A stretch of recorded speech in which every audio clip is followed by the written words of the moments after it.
Hi అండి. ఏదైతే Jaganmohan Reddy convoy car సింగయ్యని చంపేసిందో, లేకుంటే యాక్సిడెంట్‌గా జరిగిందది. యాక్చువల్‌గా కావాలని చంపలేదులే గానీ, యాక్సిడెంటల్‌గా జరిగిందది. ఎందుకంటే, ఆ ముందు టైర్ దగ్గరైతే అతను పడి చనిపోవడం చూసాం. ముందు దొర్లుకుంటూ వచ్చాడు. ఆ తర్వాత పక్కన పెట్టేశారు. ఆ తర్వాత మీరు చూసుకుంటే హాస్పిటల్‌కి తీసుకెళ్ళే దగ్గర బతికే ఉన్నాడంట. ఆ తర్వాత అతనైతే చనిపోవడం చూసాం.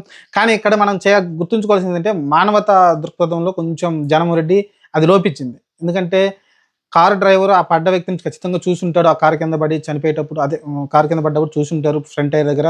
ఆ తర్వాత పక్కన పెట్టినప్పుడు ఖచ్చితంగా జగన్‌మోహన్ రెడ్డి కారు దిగి అతను పరామర్శించి వెళ్ళుంటే బాగుండనిపించింది. కానీ నలిసి జగన్‌మోహన్ రెడ్డి ఏదైతే చెప్తున్నారో ఇప్పుడు ప్రస్తుతం ఆయన ట్విట్టర్‌లో పెట్టిన దాని ప్రకారం చెప్తే ఆయనకి తెలిసినట్టే కనపట్లేదు. కానీ అంత దగ్గరగా కారు దగ్గర తగిలినప్పుడు ఇమ్మీడియేట్‌గా డ్రైవర్ చెప్తాడు కదా! ఇమ్మీడియేట్‌గా సార్ మన కారు కింద ఒక వ్యక్తి పడ్డాడు సార్ అతనంటే ఇమ్మీడియేట్‌గా జగన్‌మోహన్ రెడ్డి దిగి అతను పరామర్శించేవాడు. నలిసి అక్కడేదో జరిగింది. నలిసి జగన్‌మోహన్ రెడ్డి భయపడి ఎళ్ళిపోయాడు అక్కడి నుంచి. యాక్సిడెంట్ అయిందని తర్వాత నిదానంగా బయటకొచ్చిందో తెలీదు. కానీ ఇక్కడ పోలీసులు కూడా కొంచెం దాన్ని స్టార్టింగ్ నుంచి కూడా సరిగ్గా గైడ్ చేయలేదు. ఎందుకంటే మీరు చూసుకుంటే టీడీపీ వాళ్ళొచ్చేసి జగన్ కారు కింద పడి ఒక వ్యక్తి సింగయ్య అనే వ్యక్తి చనిపోయారనేది వార్త గట్టిగా ఇమ్మీడియేట్‌గా వచ్చేసింది. సత్తెనపల్లి టూరుకి సంబంధించి. ఆ తర్వాత మీరు చూసుకుంటే పోలీసులేమో బయటకొచ్చేసి అది జగన్ కాన్వాయ్ కాదు వేరే కారు గుద్దేసెళ్ళిందని సమాచారం ఇవ్వడం చూసాం. సరే అప్పుడు ఓకే. పోలీసులు ఇచ్చుంటే ఖచ్చితంగా గవర్నమెంట్ తరపునే మాట్లాడతారు కాబట్టి సరే నేను అది నిజమే అనుకున్నా. ఒకవేళ వీళ్ళ కారు కింద పడలేదు. ఈళ్ళు అత్యుత్సాహం చూపించారు టీడీపీ అని మనం వీడియో కూడా చేసాము. ఆ తర్వాత మీరు చూసుకుంటే వీడియో బయటకొచ్చింది. జగన్ కాన్వాయ్ కింద అతను పడిపోవడం చూసాం మనమైతే. అంటే అది వాస్తవం వచ్చింది. ఆ తర్వాత మీరు చూసుకుంటే జగన్‌మోహన్ రెడ్డి ట్విట్టర్ వేదికగా పెట్టడం కావచ్చు. జగన్‌మోహన్ రెడ్డిని డ్రైవర్‌ని ఏ1గా, ఏ2గా జగన్‌మోహన్ రెడ్డి పెట్టి కేసులైతే బనాయించడం కావచ్చు. ఇదే జరుగుతా వచ్చింది. సరే దీనిలో మనం చూసుకుంటే జగన్‌మోహన్ రెడ్డిని అరెస్ట్ చేస్తారా లేదనేది ఈ కేసు నిలబడుతుందంటే ఈ కేసయితే అసలు నిలబడే ఛాన్సే లేదు. ఎందుకంటే జగన్‌మోహన్ రెడ్డి అక్కడేం ర్యాష్ కార్ డ్రైవింగ్ ఏం చేయట్లేదు. అతను డ్రైవింగే చేయట్లేదు. మరి అతని మీద కేసు ఎందుకొస్తుందో నాకైతే తెలియదు. సరే వాళ్ళేమంటారంటే 100 మంది మేము పర్మిషన్ ఇచ్చాము. అంతమందొచ్చారు. అది ఆటోమేటిక్‌గా వచ్చేస్తుంటారు. అంతకుముందు పవన్ కళ్యాణ్ దానికి గూడా ఎంతమంది అసలు కాన్వాయ్ ఉండదు అతనికి. నార్మల్‌గా ఎళ్తుంటే గూడా ఇమ్మీడియేట్‌గా అక్కడున్న తెలుసుకున్న ఫ్యాన్స్ అందరూ వచ్చేసి ఎగబడిపోయి అక్కడ జనమైతే కూడడం చూస్తాం మనమైతే. కాబట్టి అలాంటివి జరుగుతుంటాయి. దాన్ని తప్పట్టడానికి మనం లేదు గానీ, ఇక్కడ కాపోతే సెక్యూరిటీ లోపం అనేది జరిగింది. క్లియర్‌గా అర్థమవుతుంది. అతను కారు కింద పడేంత వరకు గూడా ఈ జెడ్ ప్లస్ సెక్యూరిటీ కావచ్చు, లేకుంటే మిగతా వాళ్ళు కొంతమంది పోలీసులుంటారు. వాళ్ళందరూ ఏం చేస్తున్నారో నాకు అర్థం కావట్లేదు. అదైతే నాకు కొంచెం సెక్యూరిటీ లోపం అయితే క్లియర్‌గా కనిపించింది. లేకుంటే చేతులిచ్చేసి అంటే జగన్‌మోహన్ రెడ్డి అతని సావు అతను చస్తాలని అందరూ సెపరేట్‌గా ఎక్కడ కూర్చొని చెట్ల కింద కూర్చోవడమా, లేకుంటే సరదాగా సైలెంట్‌గా తిరుగుతున్నారేమో! నాకైతే అట్లానే అనిపించింది. పోలీసులు గాని, లేకుంటే ఆ జెడ్ ప్లస్ కేటగరీ ఇచ్చిన ఎవరైతే ఆ సిబ్బంది ఉంటారో వాళ్ళంతా అప్రమత్తంగా లేరనైతే నాకైతే అనిపించింది. చాలా కేర్‌లెస్‌గా ఉన్నట్టయితే అనిపించింది. ఇక్కడ నేను జగన్‌మోహన్ రెడ్డినైతే తప్పు పట్టాలంటే నేను ఆ విషయంలో తప్పు పడుతున్నాను. సింగయ్య అనే వ్యక్తి కారు కింద పడ్డ తర్వాత అతను అక్కడ ఇమ్మీడియేట్‌గా బయటకొచ్చి పరామర్శించి అతన్ని హాస్పిటల్‌కి వెళ్ళే ప్రయత్నం అయితే హాస్పిటల్‌కి పంపించే ప్రయత్నం అయితే చేయాల్సి ఉంటుంది. కావాలంటే దాని వెనకాల కాన్వాయ్ కార్లుంటాయి. ఏదో ఒక కారు ఖాళీ చేయించి ఆ కార్‌లో పంపించుంటే బాగుండేది.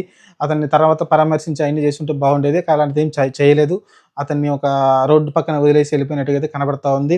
కనీసం అక్కడున్న కార్యకర్తలు ఎవరెవరు ఉన్నారు కదా! అంబటి రాంబాబు ఉన్నారు, విడుదల రజని ఇలాంటి వాళ్ళు ఉన్నారు కదా!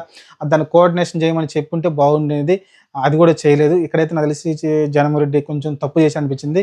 అక్కడ ఏం లే మానవత్వం మనం కొంచెం ప్రదర్శించాల్సిన అవసరం ఉందాడ. కానీ జగన్‌మోహన్ రెడ్డి అది ప్రదర్శించలేదు. అది నాకు నచ్చలేదు.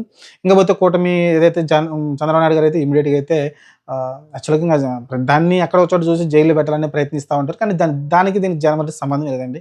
ఆ కేసు నాకు తెలిసి నిలబడను కూడా నిలబడదు. కాకపోతే 2 రోజులు జైల్‌లో పెట్టడానికి పనికొస్తది గానీ, లేకుంటే విచారణకి పిలవడానికి పనికొస్తది గానీ, అంతకు మించి అతన్ని అరెస్ట్ చేసేసి ఒక 50 రోజులు, 100 రోజులు జైల్‌లో ఉంచుదామన్న ఆహ్, నాకు తెలిసి అంత గే గట్టి కేసయితే కాదు. మరి అరెస్ట్ అవుతారని చెప్తున్నారు. అరెస్ట్ చేస్తారని చెప్తున్నారు. కాపోతే పీటీ వారెంట్‌లొస్తాయి. ఎందుకంటే మనకు తెలిసిందే గదా! ఒకదానికి ఒక కేసు తర్వాత ఇంకోటి. ఇప్పుడేందంటే ఇది కేసు పెట్టారు గదా! దాని తర్వాత పొదిలో జరిగిన ఇన్సిడెంట్ ఒక కేసు తీసుకొస్తారు. లేకుంటే అంతకుముందు ఏదైతే లిక్కర్ స్కామ్ పీటీ వారెంట్‌లు తీసుకొస్తారో ఇలా రెగ్యులర్‌గా తీసుకొచ్చి రిమాండ్ మీద రిమాండ్ తీసుకొచ్చి ఒక 50 రోజులు ఉంచొచ్చేమో తెలీదుగా మనకి. ఒక నెల పాటన్నా జైల్‌లో ఉంచే ప్రయత్నం అయితే చేస్తారనిపిస్తుంది నాకైతే. అదేమన్నా ప్లాన్ ఏమన్నా ఉందా చంద్రబాబు నాయుడు దగ్గరైతే తెలీదు గానీ ప్రస్తుతానికి. కానీ ఇది కేసే కాదు అసలకి.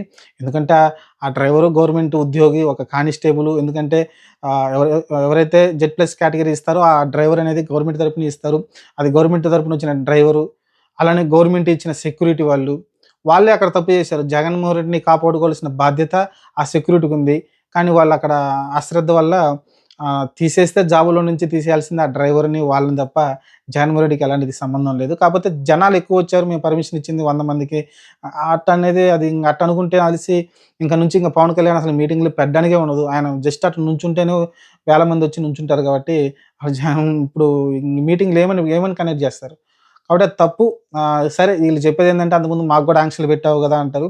కానీ మరి ఇంత 100 మందే మీకు వెళ్ళాలి అనే ఆంక్షలనైతే నేనెక్కడ చూడలేదు. ఫస్ట్ టైమ్ కొత్త రాజకీయంలో కొత్త నిర్ణయాలైతే తీసుకుంటా ఉన్నారు. అది మంచి పద్ధతి కాదు. అప్పుడు ఏదైతే జీవో 1 తెచ్చినప్పుడు గూడా నేనన్నాను అది ప్రతిపక్షం గొంతు నొక్కడమే అని. ఈరోజు వీళ్ళేదైతే 100 మందికి పర్మిషన్ ఇస్తాం, ఇంతమంది మీరెళ్ళాలన్నది గూడా ప్రతిపక్షం గొంతు నొక్కడం లాంటిదే.